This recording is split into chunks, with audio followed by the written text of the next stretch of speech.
Merhaba ve kaynaklarınıza yapacağımız bu özel incelemeye hoş geldiniz. Bugün sizin için oldukça köklü ve gerçekten ilgi çekici bir konuyu ele alıyoruz. Kürtlerin kökeni. Elimizdeki anahtar kaynak Ferdinand Hennebickler'in Kürtlerin Kökeni adlı kapsamlı makalesi. Bu çalışma, hani bildiğimiz geleneksel dil bilimsel teorilerin biraz ötesine geçiyor. Genetik, arkeoloji, tarihsel terminoloji gibi farklı alanlardan en güncel bulguları bir araya getiriyor. Disiplinler arası bir yaklaşım yani. Peki amacımız ne? Bu makaledeki en çarpıcı bulguları sizin için süzmek, Kürtlerin kökenine dair yaygın inanışlara belki yeni bir ışık tutmak ve bu karmaşık tarihi modern bilimin verileriyle daha anlaşılır kılmak. Hazırsanız bu zengin konuya birlikte dalalım.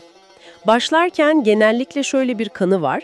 Kürtlerin İrani bir halk olduğu ve Hint-Avrupa dil ailesine ait bir dil konuştukları düşünülür, değil mi? Bu görüş sanırım büyük ölçüde dil bilime dayanıyor.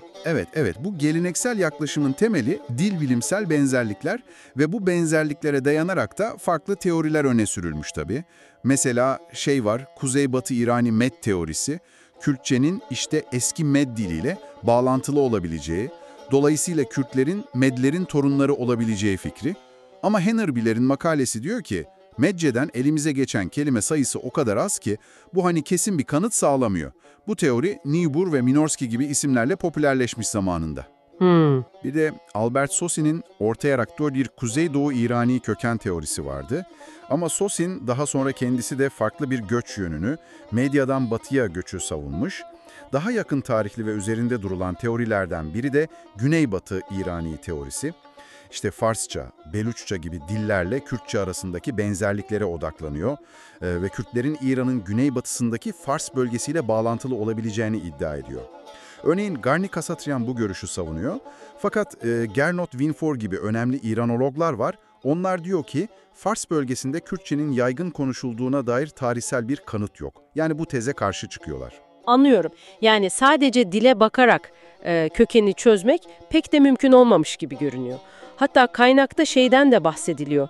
Marr ve Spicer gibi daha eski araştırmacılar Kürtleri Hint-Avrupa dilleri gelmeden önceki yerli Zagros halkları, işte Gutiler veya Lulubilerle ilişkilendirmeye çalışmışlar. Aynen öyle. Zaten Amerikan Antropoloji Derneği'nin de vurguladığı bir şey var. Dil, etnik kimlik ve tırnak içinde ırk arasında doğrudan bir bağlantı kurmak bilimsel olarak oldukça sorunlu. Makalede saf bir Kürt ırkı arayışının anlamsızlığını vurguluyor zaten. Tam da bu yüzden 1960'larda David Mackenzie gibi isimler demiş ki, dil bilimin ötesine geçecek kanıtlara ihtiyacımız var. İşte bu noktada genetik bilimi devreye giriyor ve tabloyu epey bir değiştiriyor. İşte burası gerçekten ilginçleşiyor. Dil tek başına yetmeyince, peki genetik bize ne gibi ipuçları sundu? Orada durum ne? Bu alanda hakikaten bir dönüm noktası. Luigi Luca Cavalli-Sforza ve ekibinin 1994'teki o meşhur İnsan Genlerinin Tarihi ve Coğrafyası kitabı oldu. Batı Asya'daki 18 popülasyonu genetik olarak karşılaştırdılar, Kürtleri de bu çalışmaya dahil ettiler ve sonuçlar şaşırtıcıydı. Kürtler genetik olarak Orta Asya'daki diğer İrani gruplardan ziyade Hazar Denizi civarındaki Batı İrani gruplara ve daha genel olarak Yakın Doğu yani Avrasya halklarına çok daha yakın çıktı. Vay, bu ilginç. Yani bu bulgu Kürtlerin Orta Asya'dan göç etmiş bir topluluktan çok Yakın Doğu'nun yerli halklarından biri olabileceği fikrini kuvvetlendiriyor o zaman. Kesinlikle bu fikri çok güçlendirdi. Hatta Gernot Winfor da bu verileri inceleyerek İrani dil konuşanları genetik olarak 3 ana gruba ayırdı. Batı, Kürtler, Hazar halkları, Merkez ve Doğu, Tacikler, Peştunlar gibi. Bu sınıflandırma da Kürtlerin genetik olarak Orta, Doğu ve özellikle o çok tartışılan Güneybatı İrani köken teorilerinden ayrıştığını gösteriyor. Peki daha detaylı DNA analizleri ne diyor? Yani anne ve baba soylarını takip eden o spesifik genetik izler, orada durum nasıl? Şöyle, anne soyunu gösteren mitokondriyal DNA yani mtDNA analizleri. Comas, Richards, Quintana Murgi gibi araştırmacıların çalışmaları var burada. Bunlar genel olarak şunu gösteriyor.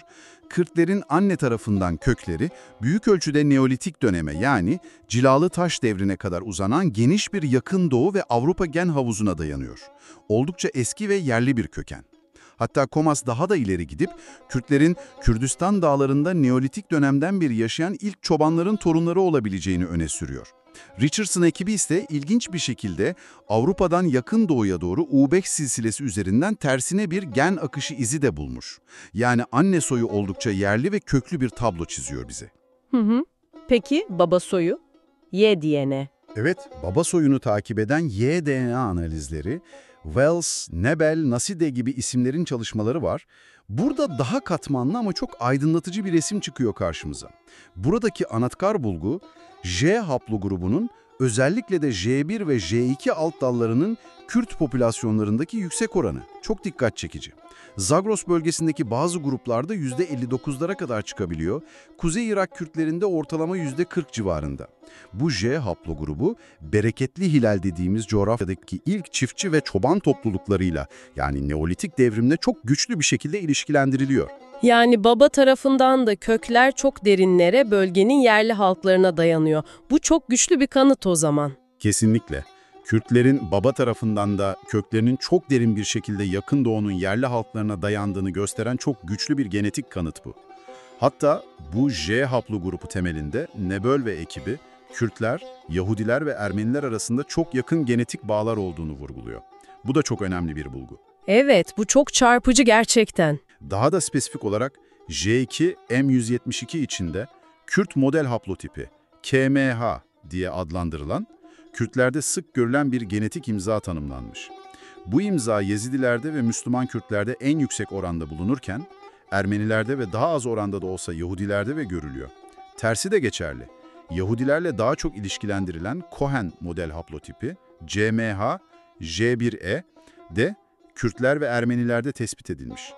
Yani bu üç halkın ortak bir antik Yakın Doğu genetik mirasını paylaştığı anlaşılıyor. Çok net. Yani genetik ağırlıklı olarak yerli bir Yakın Doğu kökenine işaret ediyor. Peki o zaman bugün konuşulan İrani dil nereden geldi? Hani bu genetik tabloda bununla ilgili ipuçları var mı? Nasıl açıklanıyor bu durum? İşte tam burada resme R haplogrupları, özellikle de R1A1 giriyor.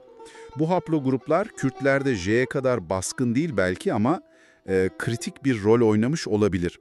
Bunlar genellikle Asya kökenli ve daha geç dönemlere ait göçlerle ilişkilendiriliyorlar. Özellikle R1A1'in Kürtlerin atalarının dilsel olarak Hint-Avrupalılaşması veya daha doğrusu İranileşmesi sürecinde anahtar bir faktör olabileceği düşünülüyor. Yani genetik köken yerli kalırken dil daha sonra gelen bir etkiyle değişmiş olabilir, öyle mi? Aynen öyle. Yani genetik köken yerli ama dil daha sonra gelen bir etkiyle değişmiş olabilir. Parantez içinde R2'nin Andronovo ile bağlantısı kaynakta Kliosov tarafından biraz tartışmalı bulunuyor. O ayrı bir detay tabii. Anladım. Genler bir hikaye anlatıyor, dil başka bir hikaye. Peki bu R1A1 göçleri ve dil değişimi nasıl gerçekleşmiş olabilir? Kaynakta bu mekanizmaya dair bir açıklama var mı? Nasıl olmuş bu iş? Evet, tam bu noktada DNA soy bilimcisi Anatoly Kliosov'un yeniden değerlendirmeleri makalede şekil 3, 5, 6'da da gösteriliyor. Önemli bir perspektif sunuyor bize. Kliosov, R1A1'in kökenini Orta Asya'nın doğusuna yaklaşık 21 bin yıl öncesine dayandırsa da Yakın Doğu'ya etkisinin M.E. 2. bin yılda başladığını hesaplıyor ve iki ana göç rotası öngörüyor. Biri Güney Rusya steplerinden güneye, Ermenistan üzerinden Anadolu ve Kuzeybatı İran'a doğru. Bu yaklaşık M.O. 2016 veya M.E. 2200-1300 arası bir dönem. Diğeri ise kuzeyden İran platosuna ve oradan da kuzeybatı İran'a yani Medya bölgesine.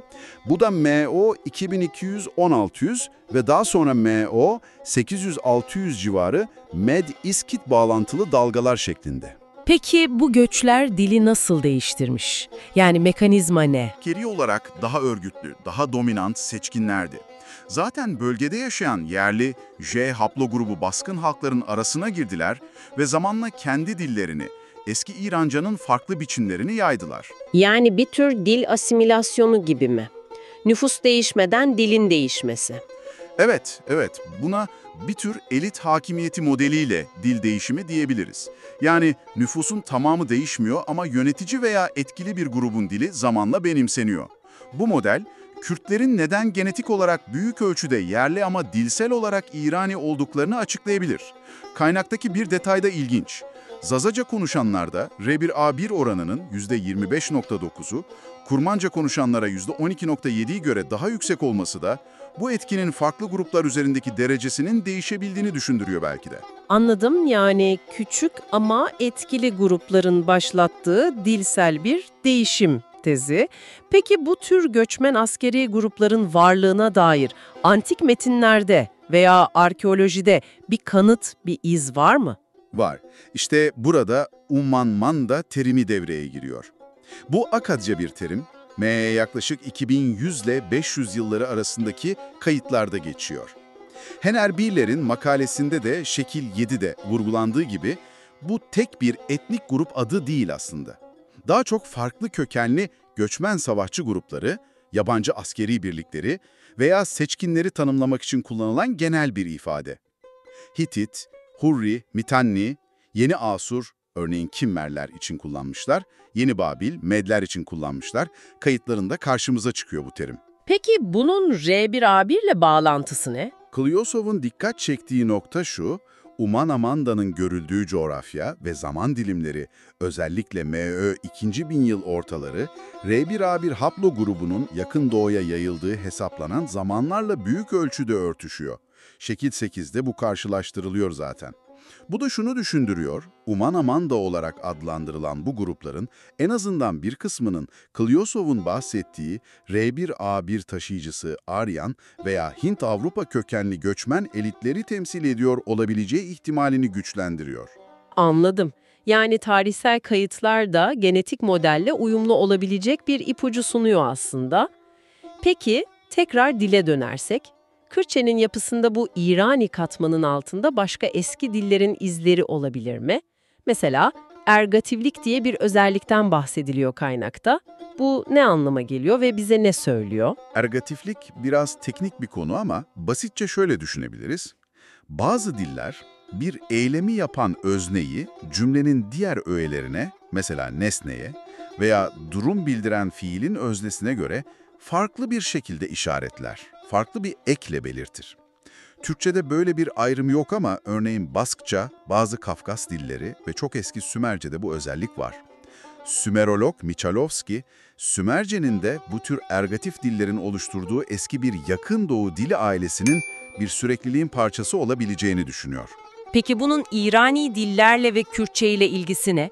İrani diller açısından önemi şu, İranolog Gernot Windfurt tüm İrani dillerin tarihinde bir ergatiflik evresi olduğunu belirtiyor ve kaynağını da Orta Asya'ya, BMAC bölgesi dediğimiz yere bağlıyor.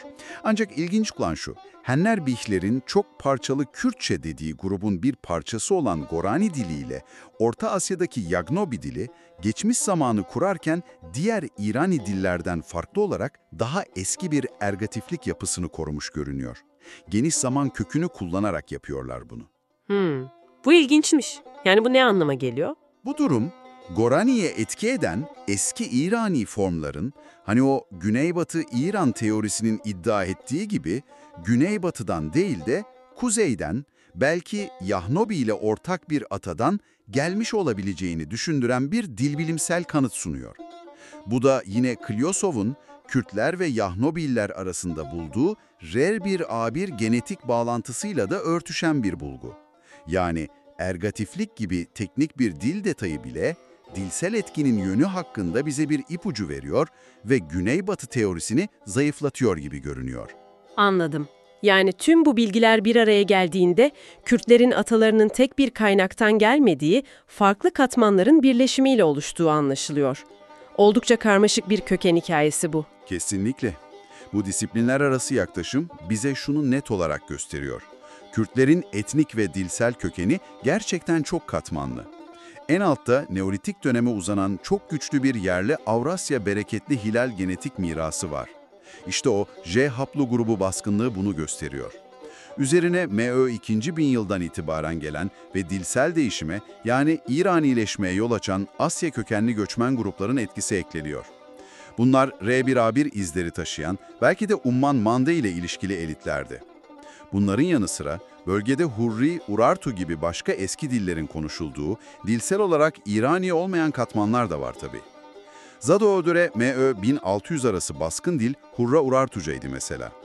Yani Windfuhr'un dediği gibi tarih boyunca dil değişimleri sıkça yaşanmış. Bugünkü İrani dillerini konuşanların ataları pekala geçmişte başka diller konuşmuş olabilir. Peki bu kadar farklı unsurun bir araya geldiği bu topluluğa neden Kürt denmiş? Hani Karduklar, Gutiler gibi antik isimlerle bağlantısı nedir? Kaynak bu konuda ne diyor? Şöyle, antik Mezopotamya uygarlıklarının komşuları için kullandığı isimler, işte Guti, Kimmer, Med gibi isimler, genelde coğrafi veya politik tanımlamalardı. Yani illa etnik bir öz kimliği yansıtmak zorunda değildi. Hatta bazen aşağılayıcı anlamlar da taşıyordu.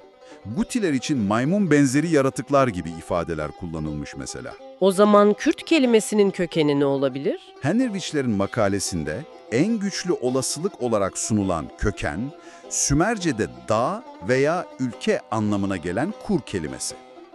Bu kökten türeyen Karde veya Kurti gibi terimlerin zamanla Zagros ve Doğu Anadolu'nun dağlık bölgelerinde yaşayan, etnik olarak belki farklı kökenlere sahip ama coğrafi olarak bir arada bulunan çeşitli toplulukları tanımlayan genel, daha nötr bir şemsiye terim haline geldiği düşünülüyor. Yani dağlılar gibi bir anlamdan mı türemiş olabilir? Evet, büyük ihtimalle öyle. Bu yaklaşım Yunanca ve Latince kaynaklardaki Kardakes, Karduçi, Sirti gibi benzer isimleri de açıklayabilir. Yani Kürt adı en başta dağlılar gibi coğrafi bir tanımlamadan türemiş olabilir. Yani etnik bir kökenden çok, coğrafi bir şemsiye terim gibi mi başlamış? Aynen öyle. Makaledeki Avusturya benzetmesi bu durumu iyi açıklıyor bence. Nasıl Avusturyalı terimi Viyanalı, Tirollü gibi farklı bölgesel kimlikleri kapsayan bir üst kimlikse, Kürt terimi de tarihsel olarak bu dağlık coğrafyada yaşayan, belki farklı kökenlerden gelen ve farklı diller lehçeler konuşan, Kurmança, Soranice, Zazaca, Goranice vesaire, ancak zamanla ortak bir coğrafya, Kürdistan ve giderek gelişen ortak bir kimlik algısı etrafında birleşen grupları tanımlayan bir şemsiye terim olarak işlev görmüş olabilir. O halde bu kapsamlı incelemeden çıkaracağımız temel sonuçları bir özetleyelim mi? Bu analiz bize Kürtlerin kökeni hakkında ne öğretti? Neler kaldı aklımızda? Şöyle toparlayabiliriz belki. Birincisi ve en önemlisi, Kürtlerin kökeni tekil değil, çok bileşenli ve çok katmanlı. Bu çok net. İkincisi, genetik mirasın temeli, Neolitik, bereketli hilale dayanan güçlü bir yerli, yakın doğu Avrasya kökenini işaret ediyor. J haplogrubu bunun en büyük göstergesi. Üçüncüsü, İrani dillerin benimsenmesi meselesi. Bu, muhtemelen daha sonraki dönemlerde Asya'dan gelen göçmen elitlerin, yani R1A1 taşıyıcılarının etkisiyle gerçekleşmiş dilsel bir değişim. Ve bu etkinin yönü, güneybatıdan çok kuzey kökenli görünüyor.